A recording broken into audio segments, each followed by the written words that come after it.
Hello class. Today in this video we will start with a new topic, that is liberal democratic state. So far we have done two types, that is the totalitarian state and the authoritarian state. Now totalitarian state and authoritarian state, these two states are opposed to liberal democratic state. Totalitarian states and authoritarian states, they do not allow too much of pluralism. They do not allow people to enjoy their civil liberties. As against this, liberal democracies, they provide freedom to their citizens. Liberal word means freedom to the people, and democracy stands for a state where people elect their government and the executives are the representatives of the people. Now, the core idea of liberalism, it revolves around this term freedom. Now, what does the word freedom means? The word freedom means that a person can do whatever they want to do. But this does not mean that we allow a person to become a terrorist. If a person wants to become a terrorist, we cannot allow them to become a terrorist. And that's what you have studied in class 11th, that freedom is not absolute. There are certain restrictions on the freedom in the interest of the society. The totalitarian and authoritarian state, they did not believe in this word freedom. They did not want to give freedom to their people. They controlled it. Now, why should a person be given freedom? Now, this concept is based on an assumption which says that man is rational. Why should he be given freedom? Because we consider man as rational. Now, what does the word rational mean? Rational means that he knows what is good and what is bad for him. If we assume that he will never do something intentionally which is wrong. So, liberal democracies believe in the rationality of the man and thus they allow them the freedom. And this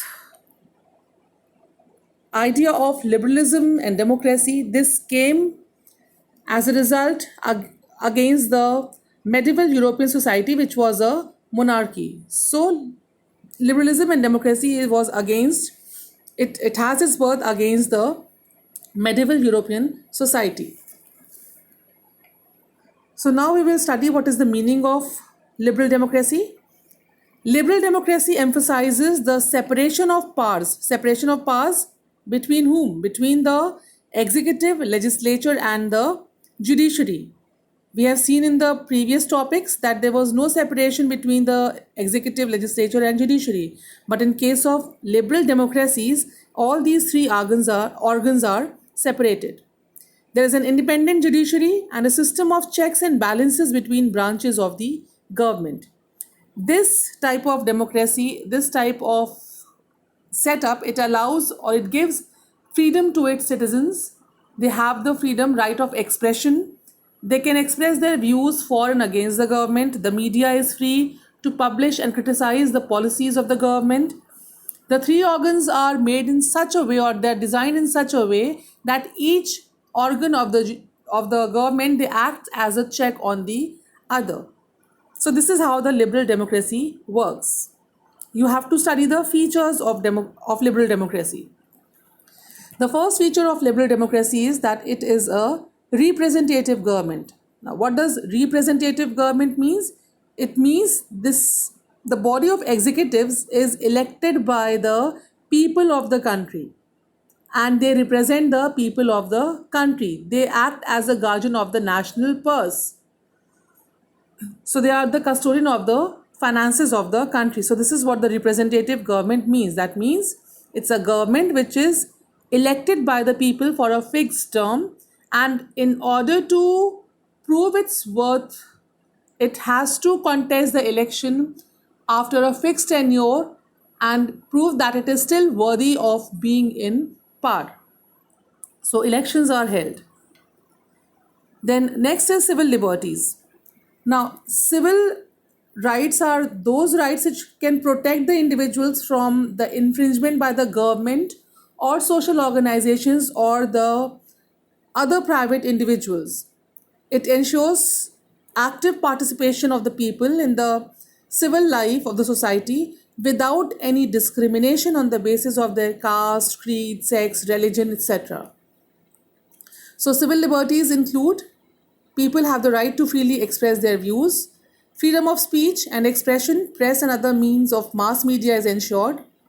Civil society actively works, people are free to form voluntary associations to pursue their interest. There is no restriction by the government unless and until it's a threat to the national security. The next is defined and specific role of the executive. Now, the executives are of two types. There is a permanent executive, which means your civil servants, and then we have the political executives, which are the leaders into the legislature. Now, the political executives, they undertake the work of policy formulations. They are the ones who make the various policies, and the permanent executives, which are the civil servants, they are responsible for implementing these policies which the government undertakes. They not only help in implementation of the policy, but they also advise the political executives on various matters and give the expertise which is required by them. They collect all the ground level data and they prepare alternative policies from which the political executives choose the best alternative and they are then responsible for implementing it. Then is limited government.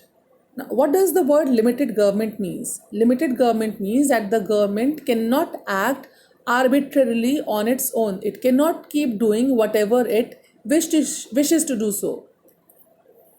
The powers are granted to the government by the constitution.